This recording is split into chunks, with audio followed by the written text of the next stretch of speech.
বাংলাদেশের নতুন নবনির্বাচিত প্রধানমন্ত্রী সিনেমা দেখা নিয়ে আজকে ব্যস্ত হয়েছে। আগামী দিন হয়তোবা আমরা শুনতে পাবো শিলং ফেরত মাননীয় মন্ত্রী হয়তো বলবেন সেটাও নাকি সাংবিধানিক ভাবে হয়েছে।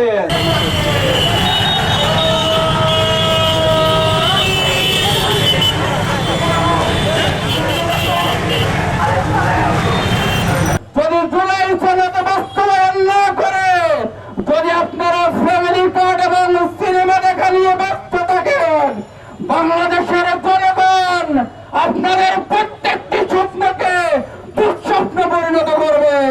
আমাদের একটাই দাবি, জুলাই সনদ বাস্তবায়ন এবং গণভোটের গণরায়কে মেনে নেওয়া। সেই জুলাই সনদ বাস্তবায়ন না করে বাংলাদেশের নতুন নবনির্বাচিত প্রধানমন্ত্রী সিনেমা দেখা নিয়ে আজকে ব্যস্ত হয়েছে। যে সরকার গঠন করেছেন, কিন্তু গণভোটের রায়কে তারা বাস্তবায়ন করছে না। এটাকে আমরা জুলাইয়ের শহীদদের রক্তের সাথে অবমাননা হিসাবে দেখছি।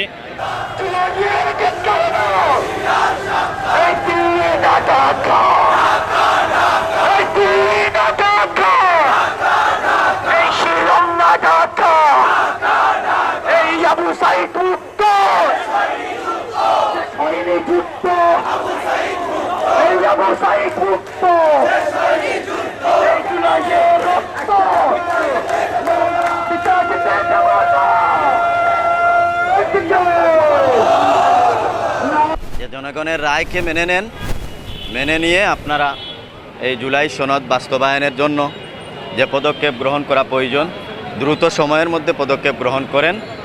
বাংলাদেশে আসলে এমন কোনো আন্দোলন তৈরি হয় নাই যেখানে কোনো ইস্যু যখন বাস্তবায়ন হয় না তখন বাংলাদেশের সংস্কৃতি, রাজনৈতিক সংস্কৃতির আন্দোলনের মাধ্যমে এর জবাব দেয়া, এর প্রতিবাদ করা।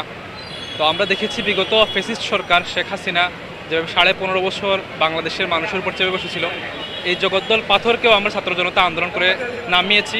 আমরা বলবো আমাদের এই সিলেটের ইলিয়াস আলী সহ যারা গুম খুনের শিকার হয়েছেন, আগামী দিন হয়তোবা আমরা শুনতে পাবো শিলং ফেরত মাননীয় মন্ত্রী হয়তো বলবেন সেটাও নাকি সাংবিধানিক ভাবে হয়েছে।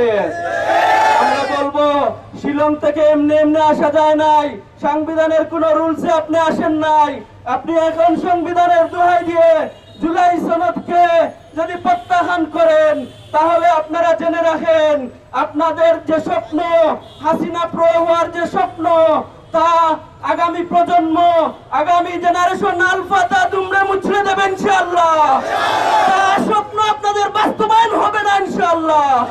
আমরা রাজপথে থাকবো, তবুও লড়াই চালিয়ে যাব, আমাদের পূর্ণাঙ্গ স্বাধীনতা আদায় করবো ইনশাআল্লাহ।